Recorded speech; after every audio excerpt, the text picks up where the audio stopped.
ketuk pintu, pas dibuka itu bentuknya ya kayak pocong, seolah-olah dia nempel sama apa pintu itu. Pas dibuka itu langsung berhadapan gitu katanya. Dia langsung kayak pecah kepalanya katanya. Cuman ini tuh apa ya, kayak amburadul udah. Gak bisa lah diceritain. Di situ dia menjerit. Menjerit itu sampai saya beda gang aja sampai kedengeran. Di pinggir cerobong itu kayak semacam model kuntilanak, cengengesan kayak gitu katanya. Ngetawain, kayak ngetawain. Terus reaksinya dia gimana? Ada 2011 tuh ABK juga yang ditumbalkan. Dia itu kan palka hidrolik kan, tiba-tiba langsung menggulung sekaligus dari ABK tersebut sampai tulang-tulangnya aja udah retak udah semua. Ada isu-isu kenapa? Isu ada, cuman ya karena isu saya juga nggak tahu pasti atau enggaknya ini. Isunya si yang punya kapal ini melakukan pesugihan.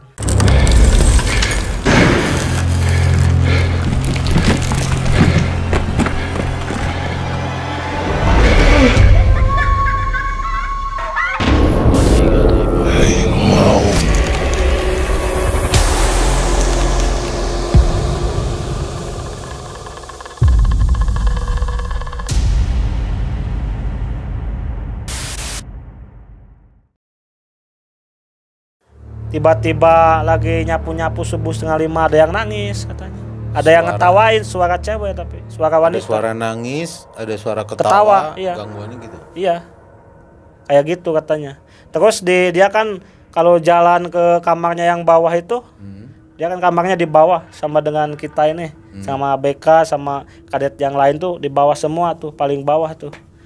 Kalau jalan tuh di cerobong itu, ya itu di sana itu suka ada penampakan cewek katanya. Berbentuk kuntilanak. Berbentuk kuntilanak. Ya. Tapi saya nggak berani juga nanya berlebihan gimana bentuknya, gimana atau gimana. Cuman yang dia tahu di pinggir cerobong itu kayak semacam model kuntilanak, cengengesan kayak gitu katanya. Ngetawain, kayak ngetawain. Terus reaksinya dia gimana? Kalau reaksi dia pingsan juga, sempat pingsan. Ketakutan, pingsan juga. Terus kalau nggak salah di Anjungan pernah kesurupan juga, yaitu dikasih doa, dikasih minum doa sama mualim 2 itu, yang istilahnya di sana tahu tentang doa-doa kayak gitulah. Kesurupannya gimana tuh? Ya kesurupannya ketika di Anjungan itu tiba-tiba jerit-jerit sendiri dia. Menjerit sendiri, pingsan langsung tergeletak. Akhirnya udah doain, bangun sadar, kasih minum tuh. Nah pada waktu itu jam 9 jam 10 malam itu ada juga tuh di sana kan ada telepon juga dari kamar mesin ke dapur tuh. Kita lagi duduk tuh. Di sana ada pelayan tuh lagi duduk sama saya kan. Ada telepon itu. Ya udah angkat aja saya bilang. Udah diangkat tuh sama pelayan itu kan. Udah diangkat, ada yang pesen kopi katanya. Saya juga dengar tuh. Mana? Ya siap Bas, siap katanya. Katanya dari kamar mesin. Karena istilah Bas ini adalah istilah panggilan kita kepada perwira mesin. Panggilannya Bas atau kalau di ini komandan lah ya kan. Ini Bas itu panggilan kita kepada perwira mesin tuh Bas namanya. Jadi ada pesanan minta dibuatin kopi dari ruang mesin. Dari kamar mesin. Dari kamar mesin. Pesen kopi. Tapi dia nggak nanya tuh. Ini siapa yang nelpon kan? Tapi dia cuman siap Bas gitu. Oh, gitu. Jadi cuman pelayan udah bikin. Jadi orang mesin ini dia tetap bergelut dengan kerjaan mereka. Cari penyakit itu. Cari penyakit. Kenapa mesin nggak hidup kan? Sibuk. Jadi nggak ada yang di control room katanya. Nggak ada yang nelpon.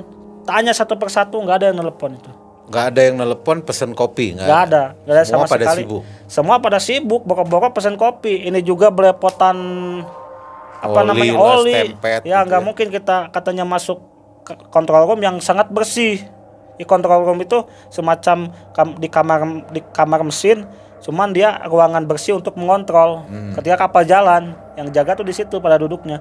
Jadi nggak mungkin oli belepotan semua masuk pada situ. Nggak mungkin itu. Berarti siapa yang nelepon nih? Nah itu siapa yang nelepon, dan kata si pelayan ini baru sadar bahwa itu kan si pelayan ini udah 2,5 tahun di kapal itu. Dia udah tahu lah suara siapa ini kan. Jadi nggak kenal suara itu.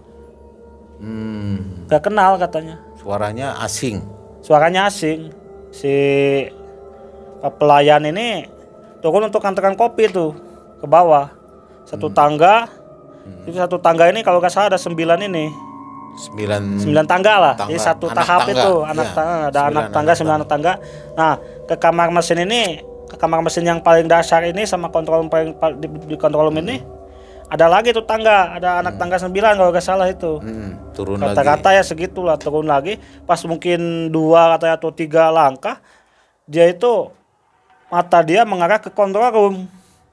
Jadi karena dia pusatnya ke kontrol room, mungkin mata dia kan langsung gitu kan. Iya. Kontrol room ya ada di pintu masuk kontrol room itu ada cewek itu. Cewek yang kemarin di hari pertama saya temuin di salon tempat makan itu. Oh, dia ada di control room cewek itu. Ada di control room, bukan di kontrolnya, tapi di pintunya. Di pintunya. Jadi posisi dia itu membelakangi duduknya di lantai, tapi membelakangi. Kayak gitu. Lari dia lah ke atas sampai menjerit-jerit. Si pelayan ini karena mereka pelayan ini sangat takut, sangat parno sama hal kayak gitu. Sangat paling takut itu. Jangan kan lihat diceritain aja udah penakutan ya orangnya. Apalagi kalau cerita-cerita kayak gitu sebelum di belakang harinya, kalau cerita-cerita kayak gitu ke WC pun, ke tempat kamar mandi pun harus diantar sama kita kalau malam. Saking penakutnya. Tapi pada waktu itu kenapa dia berani ke kamar mesin? Karena udah banyak orang di kamar mesin. Mereka pikirnya kayak gitu. Iya, dia itu mikirnya. Di kamar mesin ini ada 11 orang atau 12 orang nih. Ya nggak apa-apa lah mungkin kan. Turun kamar mesin akhirnya nemu juga. Malah ketemu yang begitu. Akhirnya tetap saya ngobrol lagi sama Mualim 2, sama Mualim 1, sama Mualim 3 juga gitu. Ya udah, respon mereka tetap jangan tinggal kalau muslim ya jangan tinggalkan sholat, berdoa terus, mudah-mudahan kita keluar dari cobaan ini, katanya tetap gitu. Tetap mengarahkan lebih mendekatkan diri kepada Allah. Kalau yang muslim, mungkin non muslim lebih mendekatkan diri kepada kepercayaannya mereka kayak gitu. Terus di hari ke-7 ada nelayan tuh datang nanyain sama saya, katanya, "Pak, mau beli ikan nggak?" gitu dia teriak. Kenapa kapal ini? Dia teriak itu dari bawah tuh, karena jauh kan nggak kedengeran. Oh, dia kapal kecil ya? Iya, nelayan itu, perahu itu kan. Dia cuman ikannya fresh itu, bagus itu, banyak itu ikannya itu. Dia mendekat, mungkin wah ini kapal ini kenapa di situ terus kan, mungkin apakah perlu bantuan atau mungkin kehabisan makanan, makanya dideketin, nawarin lah. Saya bilang, "Apa, Pak?" Katanya kapal ini kenapa? Wah, saya bilang kan dari atas itu rusak, Pak, mesinnya. Saya bilang gitu. Oh gitu, beli ikan nggak? Teriak dari bawah tuh. Saya bilang udah beli. Dari mana? Pas saya nunjuk dari pulau itu, nggak ada pulau, Pak, di sana. Padahal udah jelas kemarin ada pulau di sini. Ya udah jelas, kita udah turun belanja. Kita udah makan makanannya itu. Nggak ada pulau. Saya lihat tuh. Takutnya kan kapal itu posisinya muter juga kan, karena arus, angin dan lain sebagainya. Saya lari ke lambung kiri, saya lihat-lihat tuh di sekitar, nggak ada pulau itu. Terus saya bilang, "Emang nggak ada pulau di situ, Pak?" katanya. Kayak gitu. "Nggak ada di sini pulau," kata si nelayan. Kata si penelayan tersebut. Ya udahlah, saya turunkan tangga pandu itu. Jadi tangga pandu itu tempat naiknya pandu, naiknya orang-orang yang berkepentingan untuk kepada kapal tersebut. Ya udah saya turunin sama juru murid tersebut. Akhirnya nelayan ini mengikat perahunya ke kapal dan naik. Nah, udah itu temuin lah mana kaptennya katanya, kayak gitu. Seolah-olah nelayan ini udah tahu bahwa ini pasti kapal ini ada gangguan nih, selain hal yang biasa mungkin teknis ada gangguan lain juga. Iya, soalnya dia langsung nanyain kapten tuh, mana kaptennya, emang kenapa pak? Udah saya mau ngobrol kata sebentar. Akhirnya saya antar tuh ke kamar kapten, karena lagi di kamar waktu itu di atas tuh. Saya bilang, permisi Cap, ini ada yang mau ketemu nelayan sini, saya bilang. Oh, mau jual ikan gitu kata kapten. Terus si panelayan nih basa-basi nih. Kenapa Cap kapalnya? Gitu. Ah biasa, mesinnya mati katanya gitu. Akhirnya ngobrol lah. Mungkin ngobrol nggak tahu ngobrol apa. Saya juga nggak mungkin dengar obrolan mereka. Akhirnya saya pamit dari sana tuh. Dari depan kamar kapten. Ya udah, saya bilang Cap, saya ke bawah dulu. Oh iya. Ya udah, saya turun. Udah turun. Akhirnya mungkin cerita yang hal kayak gitulah. Terus si panlayarnya turun lagi ke dapur nih. Saya bilang, "Pak, makan, Pak." Saya bilang tawarin tuh, saya tawarin makan tuh. Pak, saya bilang, "Makan, Pak." Ya katanya, "Enggak usah." Dia bilang gitu. Dia udah nolak tuh. Makan di sana. Terus cerita sama saya juga cerita. Akhirnya ya udah, saya udah cerita juga sama kapten. Kata nelayan tersebut, "Mas, di sini ingetin sama yang lain, tolong jangan buang bekas ampas kopi ke laut langsung." Katanya gitu. Karena itu pantangannya di laut sini. Di dekat-dekat laut sini sampai arah depan sana jangan sampai buang ampas kopi langsung ke laut. Kenapa itu bisa? Karena katanya sih ada di sana ada penunggunya buaya itu. Penunggunya buaya? Iya, katanya buaya gaib lah untuk kepercayaan mereka kan. Besar atau? Saya nggak kurang melihat, cuman katanya banyak, adalah salah satu kapal takbut yang bawa batu bara itu. Si tongkang batu baranya terbalik juga, posisinya sama di situ. Mungkin beberapa bulan yang lalu, dan di situ ditarik katanya sama tunda beberapa pun nggak kuat, sampai akhirnya 1 bulan baru ketarik katanya. Laut itu tepatnya tuh di mana itu kira-kira? Itu di laut ini Sumbawa. Sumbawa itu area ini Nusa Tenggara Barat. Ini Nusa Tenggara Barat. Kalau dari Surabaya kayaknya mau ke mau ke Bima, mau ke Flores, pasti lewat perairan tersebut. Pasti itu. Pasti ya. Pasti dari Lombok mau ke Bontang, pasti itu melewati perairan tersebut. Pokoknya dari situ mau ke NTT pasti melewati. Wilayah itu pasti Wilayah dilewati. pasti karena itu mungkin jalur pelayaran di sana kan. Pasti lewatin. Jadi hal-hal yang disampaikan oleh nelayan tadi itu apa tuh yang nggak boleh dilakukan atau yang harus dijaga itu pada saat melewati itu? Ya tetap sih. Pada dasarnya di setiap daerah satu dari omongan mungkin jangan sompral, jangan berbicara sembarangan. Yang keduanya yaitu yang paling mengerikan itu nggak boleh buang ampas kopi ke laut langsung. Ampas kopi? Ya. Itu sangat-sangat gak boleh. Apabila ini ya mungkin kejadian hal-hal lain bisa terjadi di luar nalar ini kita lah. Keanehan-keanehan pasti kejadian. Pasti, mungkin saya juga nggak tahu apakah kru kapal tersebut ada yang buang kopi atau gimana, saya juga kurang tahu lah, nggak mungkin saya tanyain satu persatu, tapi kemungkinan besar mungkin ada salah satu ABK yang nggak sengaja buang kopi secara langsung ke laut. Terus ada satu lagi kawan saya yang diganggu ketika tidur itu. Pada saat lagi tidur? Pada saat lagi tidur, entah itu mengetuknya lewat mimpi atau langsung, tapi itu seolah-olah kenyataan ngetuk pintu gitu. Ngetuk pintu, pas dibuka itu bentuknya ya kayak pocong, ya kayak pocong katanya bentuknya. Dia juga nggak berani melihat sedetail mungkin. Yang dia lihat itu kayak berhadapan langsung. ininya pecah. Kepalanya pecah. Kepalanya kayak seolah-olah pecah aja, gak ada berbentuk. Apa mungkin ada hubungannya dengan kecelakaan buruh itu, kuli itu yang ketiban, yang kepalanya pecah itu?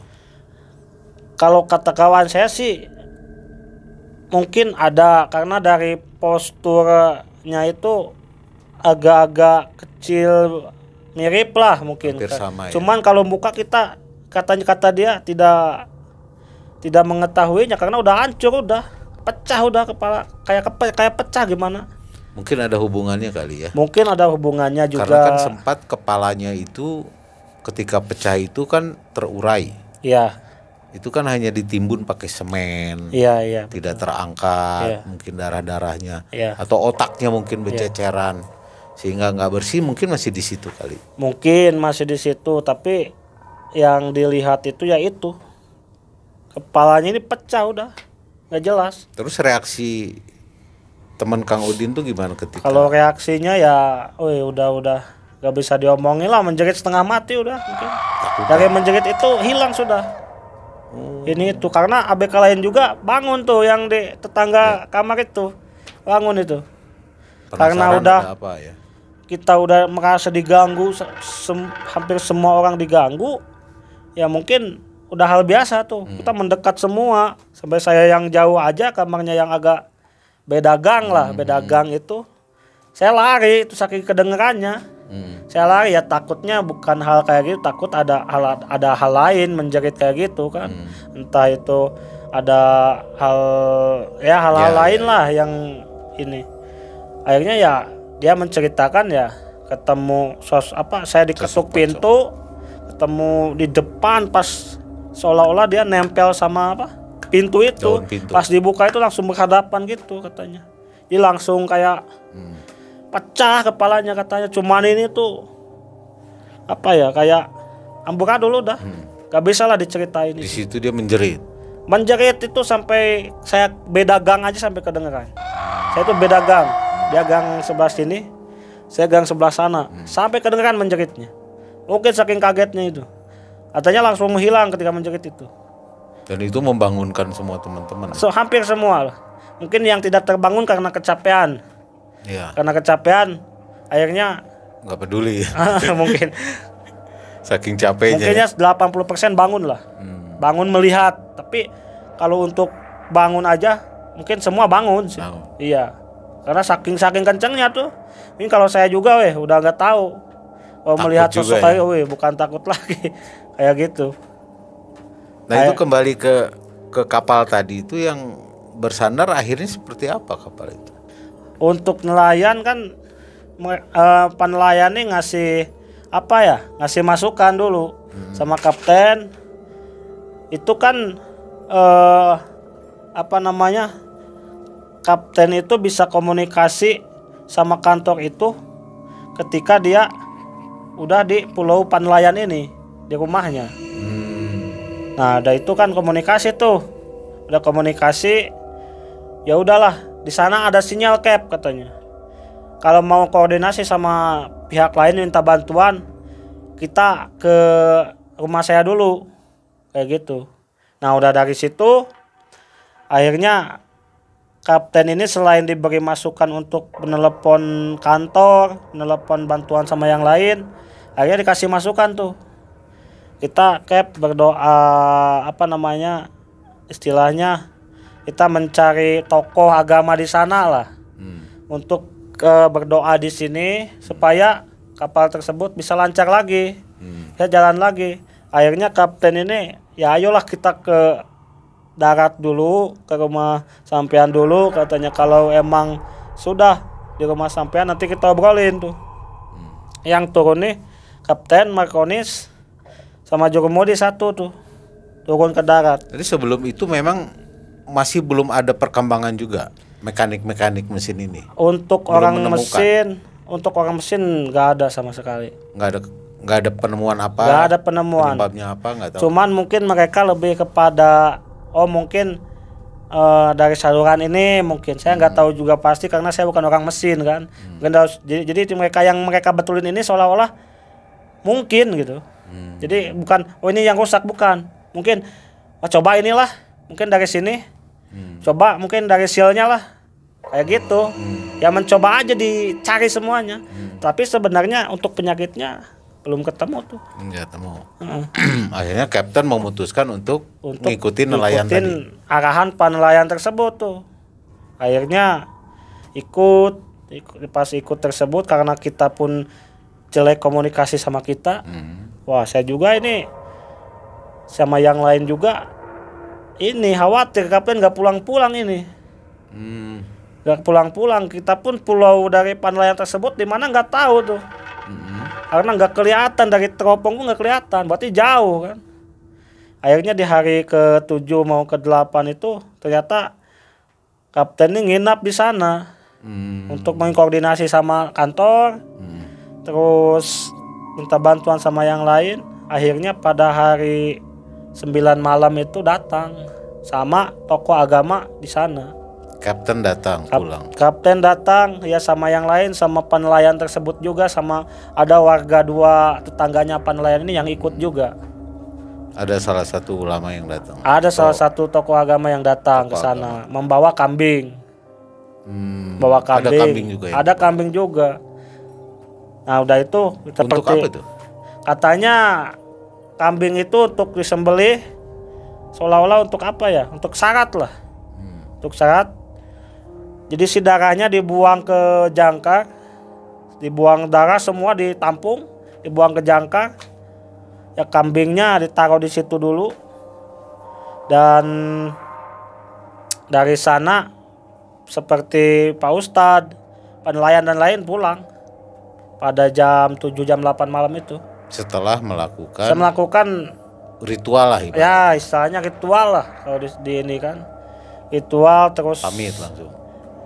Setelah sembelih itu kita berdoa dulu tuh. Yang tolong yang beragama muslim, kita berdoa di tempat ruangan itu.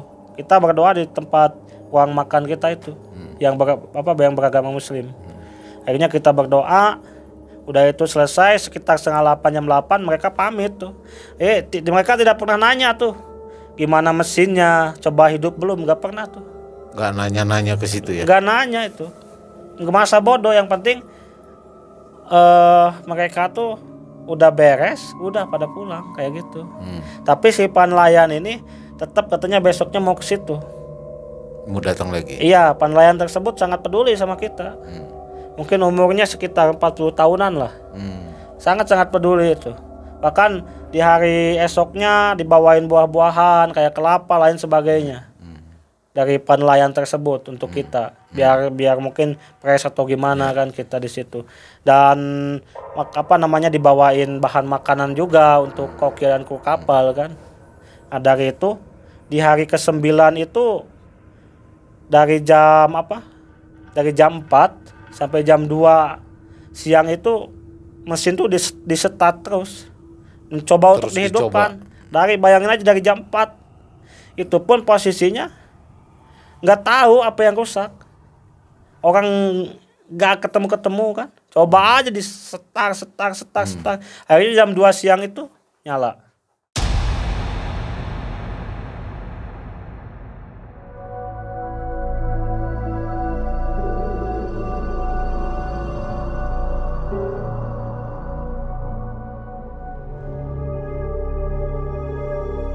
Dari jam 4 sampai jam 2 siang itu mesin tuh disetat terus.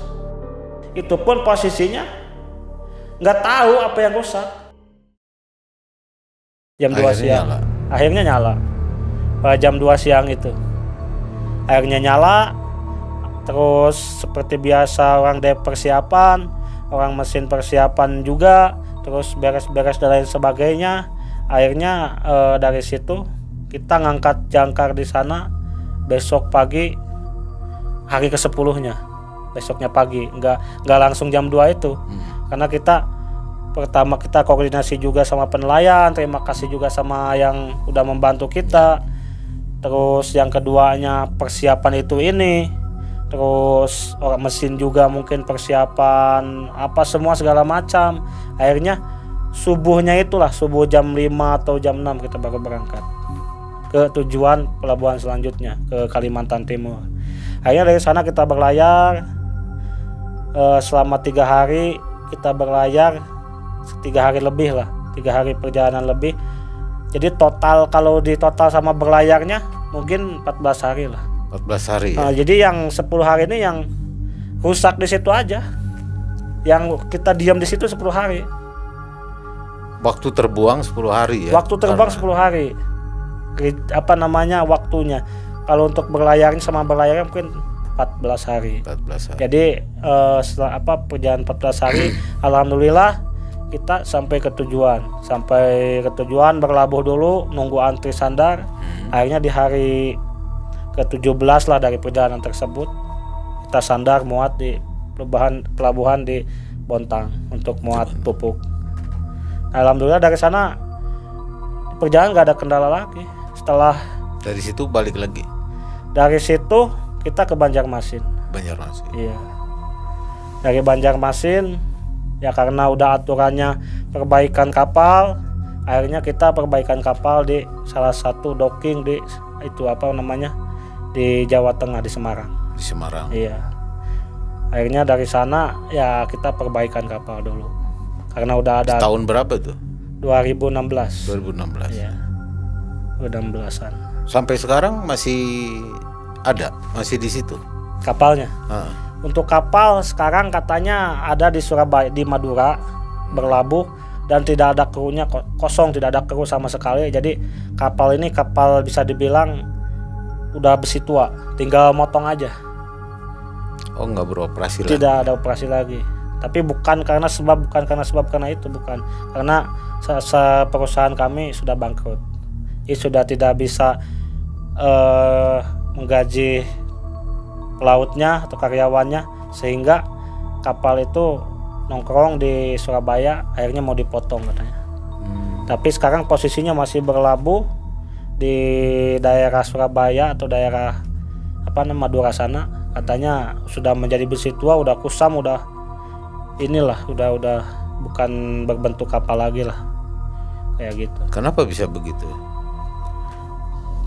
Saya nggak tahu pasti ya kenapa bisa begitu. Cuman yang saya tahu pasti itu ketika saya ke Semarang ini, ke Semarang ini, saya dirumahkan langsung. Pada waktu itu saya dirumahkan, sebagian orang juga dirumahkan, tapi gaji tetap jalan waktu itu. Akhirnya berjalannya waktu 2 bulan kan, saya nggak ada kepastian. Saya tanyalah orang kantornya, gimana ini, apakah kami ini harus berhenti dari perusahaan tersebut atau gimana kan. Akhirnya mereka ngasih keputusan udah 2 bulan, silakan aja ijazah ambil, semua ambil, nanti pesangon mungkin aturannya dikasih. Mungkin perusahaan ini mau bangkrut atau gimana, masih keuangan di perusahaan ini udah goyang, kalau mau cari perusahaan lain cari aja, untuk ijazah ambil di kantor, katanya gitu. Saya nggak tahu pasti juga. Setelah saya ngambil ijazah tersebut, saya cari kapal lain, udah kerja di kapal lain. Itu kan sisa itu ada 3 kapal tuh Pak. Ada 3 kapal. Pada saya berjalannya waktu dalam jangka 3 bulan ini, perusahaan itu ambruk, bangkrut sekaligus. Secepat itu? Secepat itu bangkrutnya? Iya, saya tanya tidak ada lagi perusahaan itu. Asetnya semua habis? Semua habis. Hingga kalau perusahaan biasanya perlahan kan. Perlahan. Ini dalam jangka 3 bulan itu menjual kapal, penjual kapalnya, dan tidak bisa membayar karyawannya. Ada isu-isu kenapa? Isu ada, cuman ya karena isu saya juga nggak tahu pasti atau enggaknya ini. Isunya si yang punya kapal ini melakukan pesugihan. Melakukan pesugihan. Tapi selama 45 tahun lancar-lancar aja, bahkan perusahaan tersebut makin naik terus. Naik beli kapal sampai pernah beli kapal sampai 17 armada. Katanya melakukan pesugihan, yang jadi tumbal itu ABK atau kru, kadang karyawan kantor, kadang dari buruh-buruh tersebut. Tapi nggak tahu kenapa pada waktu kita dirumahkan itu, setelah dirumahkan saya pindah kapal, 3 bulan terakhir perusahaan itu lenyap, langsung nol. Cepat banget ya 3 Iya, bulan ya. Iya, sangat cepat. Bahkan yang istilahnya yang penghasilan miliaran gitu bisa selenyap itu sekali. Ya isunya kayak gitu. Saya juga di kapal sering juga ngomong sama yang lain, sama yang udah senior lah, yang udah berlayar 40. Hati-hati di sini kerja ya, berdoa. Kenapa Pak? Ya berdoa aja, sering-sering sholat. Kita kerja juga untuk cari uang untuk keluarga katanya. Tapi cari berdoa, jangan lupa. Oh iya. Terus ada yang ngomong yang lain ya kayak gitu, bahwa bos dari perusahaan tersebut atau owner tersebut melakukan pesugihan. Itu baru isunya seperti itu ya. Sulit dibuktikan. Sulit dibuktikan kalau untuk pesugihan. Tapi dengar-dengar gosipnya seperti itu. Gosip seperti itu. Makanya efeknya mungkin begitu cepat. Sangat langsung lenyap. Itu korban-korbannya tuh mungkin kayak yang buruh tadi. Mungkin ada beberapa karyawan yang menjadi korban atau ditumbalkan, mungkin seperti itu ya. Kalau yang saya dengar ada 2011 tuh ABK juga yang ditumbalkan. Dia itu kan palka hidrolik kan, tiba-tiba langsung menggulung sekaligus dari ABK tersebut sampai tulang-tulangnya aja udah retak udah semua. Ya. Itu salah satunya mungkin. Terus ada juga yang meninggal, salah satu perwira dibiarkan begitu aja. Ada juga kayak gitu. Jadi maksudnya dibiarkan begitu aja. Biarkan begitu aja. Jadi ya udah, meninggalnya di mana, di tempat itulah dikubur. Tidak dikembalikan ke keluarganya. Seperti itu. Ini keluarganya keberatan dong, nggak terima. Ya keluarganya nggak terima. Sangat-sangat nggak terima untuk keluarganya. Berarti tidak di seolah-olah tidak peduli ya terhadap jenazah tersebut. Iya. Di mana aja juga bisa gitu dikuburkan. Jadi yang saya rasakan ini ketika saya kerja di sebuah perusahaan kapal kargo tersebut, ketika tenaga saya masih ada, ya saya dibutuhkan. Ketika sakit itu dipulangkan, ketika meninggal udah tidak dianggap, tidak diurus, malah tidak dihargai kayak gitu yang saya rasakan di sana. Mungkin itu salah satu syaratnya aja sih. Banyak di sana yang sakit tiba-tiba udah dikeluarin tidak tanpa pesangon dan lain sebagainya juga. Terus ya ada yang meninggal tiba-tiba. Banyak juga kata cerita-cerita di senior sebelum saya masuk itu di sana. Banyak senior memberikan ini ya. Ya memberikan masukan arahan ya, lebih kepada hati-hati berdoa kayak gitu. Berarti memang senior ini udah tahu betul ya. Iya. Kondisinya seperti apa, makanya kasih nasihat seperti itu ya. Oke, nah Kang Udin, ini saya perhatikan dari awal ya, ini ceritanya sangat menarik sekali ya. Jadi dari kondisi kejadian yang goib ya, di satu wilayah di laut ya, di laut, dimana kita nggak boleh sompral dan segala macam ya. Nah itu memang dimanapun sebenarnya, bukan hanya di laut ya. Dimanapun kita jangan sompral. Harus lihat lokasi ya, lihat tempat gitu ya. Apalagi ada larangan seperti itu. Tapi menariknya dari kejadian perjuangan tadi para mekanik di kapal itu bisa nyambung ke ada pesugihan ternyata ya. Iya, di balik semua ada pesugihan itu. Isu dari pesugihan tersebut sampai gitu punya beberapa kapal. Iya, sampai 17 armada. 17 armada. Iya, sampai berkurang lagi. Mungkin ya isunya karena tahun ini nggak ada tumbal, jadi mungkin berkurang atau gimana istilahnya. Sampai lenyap kayak gitu. Jadi dari cerita tersebut saya masuk ke perusahaan pelayaran tersebut. Awalnya biasa-biasa aja sih, tapi ketika saya udah naik ya udah saya dikasih warning, perhatian bahwa kerja di sini hati-hati gitu. Pertamanya cuman itu, hati-hatinya mungkin hati-hati karena yang namanya kerja di laut harus hati-hati kan. Ya itu, tapi bukan hanya 1 orang 2 orang tuh. Yang udah lama di sana, senior di sana, Pak Bosun yang udah 45 tahun aja selalu ngomong gitu, yang katanya sih kenal sama owner bosnya, bukan kenal lagi, dekat karena dari nol sama orang itunya apa namanya merintisnya kapal itu dari nol tersebut sampai bilang sama saya, "Le, hati-hati kerja di sini yo," kayak gitu. Karena orang Jawa kan. Iya Pak, saya cuma bilang gitu karena dalam pikiran saya satu, ya namanya kerja di laut harus hati-hati. Gitu. Tapi maksudnya bukan itu. Bukan itu mungkin iya. Bukan hati-hati itu. Iya, karena kalau kita bilang hati-hati dalam hal bekerja ya udah wajar kan, maksudnya kita pun harus hati-hati gitu. Betul. Kan, nggak perlu diingatkan sebenarnya. Cuman ada sisi lain gitu bahwa hati-hati di situ itu yang Pak Koki itu udah puluhan tahun bilang juga ya, bilang ya hati-hati. Owner di sini ya melakukan ritual pesugihan gitu. Isunya seperti itu. Wallahu alam ya. Allahu alam itu kan hanya Allah yang tahu kan, kayak gitu. Tapi menarik nih kalau cerita pesugihan itu mungkin bisa diceritakan lebih detail mungkin. Untuk lebih detail saya kurang tahu karena di sana nggak lama juga sih. Cuman yang saya tahu itu ya apa namanya sistem mereka ngobrol sama saya seperti itu, banyaknya kecelakaan ABK, terus buruh darat, bahkan karyawan itu tiba-tiba kayak seolah-olah nggak punya penyakit jantung, kayak seolah-olah tergeletak langsung ketika kerja. Ada juga cerita kayak gitu. Pokoknya makan korban lah. Makan korban pasti.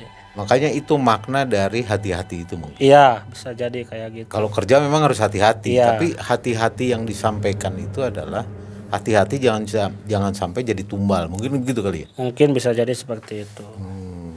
Berarti isunya tuh mungkin agak benar kali ya. Mungkin isunya agak benar. Dan mungkin yang saya rasakan ini saya pribadi ketika kerja di salah satu perusahaan pelayaran tersebut, saya aja merasakan sakit meriang itu dalam sebulan 2 kali, sudah pasti itu. Rutin, pasti itu.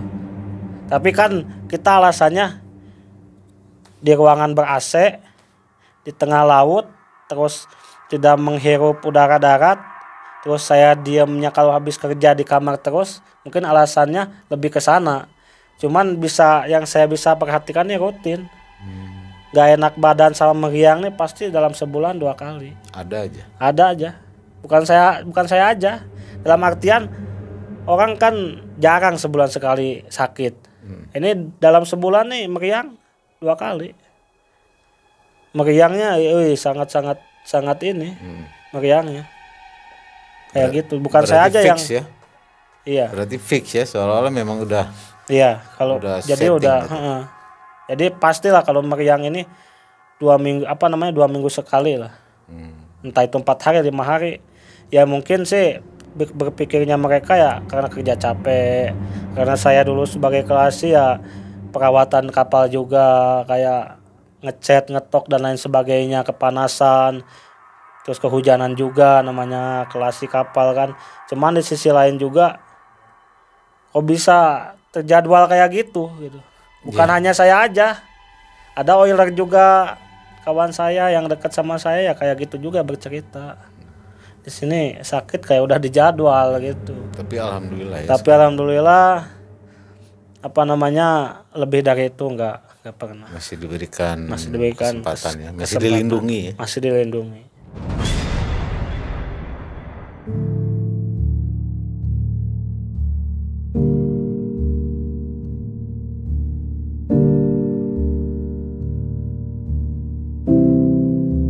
Saya pribadi ketika kerja di salah satu perusahaan pelayaran tersebut, saya aja merasakan sakit meriang itu dalam sebulan 2 kali, sudah pasti itu. Nah, Kang Udin, jadi begini Kang Udin, dari pengalaman Kang Udin selama ini, tidak hanya di kapal sih sebenarnya ya, dalam kehidupan kita sehari-hari.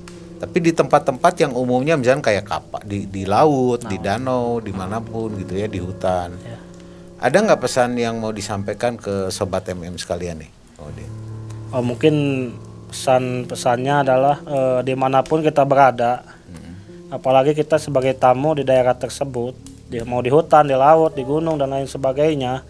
Mungkin yang pertama ucapan kita harus dijaga karena yang hidup di dunia ini mungkin kita percayai adanya makhluk gaib juga kayak gitu. Terus dari perilaku dan lain sebagainya, mungkin ketika kita masuk suatu wilayah, entah itu pegunungan, entah itu hutan, mungkin kita bisa ngobrol dulu sama orang di sekitar, apa sih pantangannya, apa sih yang harus kita jaga ketika kita masuk wilayah tersebut, itu mungkin. Jadi ketika sebelum kita melakukan kegiatan, ya tolong tanya dulu ke masyarakat sekitar, apa sih yang gak boleh dilakukan gitu, biar kejadian-kejadian hal seperti ini tidak terjadi.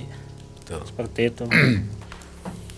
Baik Sobat MM sekalian, itulah tadi kisah yang disampaikan oleh Kang Udin yang cukup banyak hikmah yang kita bisa ambil dari ceritanya, dan pesannya juga betul-betul perlu kita perhatikan. Artinya dimanapun kita berada, apalagi wilayah yang memang kita tidak kenal ya, jadi perlu kita untuk menjaga etika sopan santun, jangan sompral, dan perlu kita mengetahui juga tempat itu kita harus tanya-tanya dulu ya, ini pantangannya apa dan segala macam. Ya, mudah-mudahan video ini akan sangat memberikan hikmah yang sangat positif kepada kita semua. Jadi tetap selalu kita berpesan, ambil yang positifnya, buang yang negatifnya. Kang Udin, terima kasih sudah mampir ke studio. Siap. Mungkin insya Allah kapan-kapan bisa kita ngobrol lagi ya, bercerita lagi di sini ya. Oke Sobat MM sekalian, saya Yudi, Kang Udin dan tim Malam Mencekam. Sampai ketemu di video-video kita selanjutnya yang tentunya tidak kalah horor dan mencekam lainnya. Assalamualaikum warahmatullahi wabarakatuh.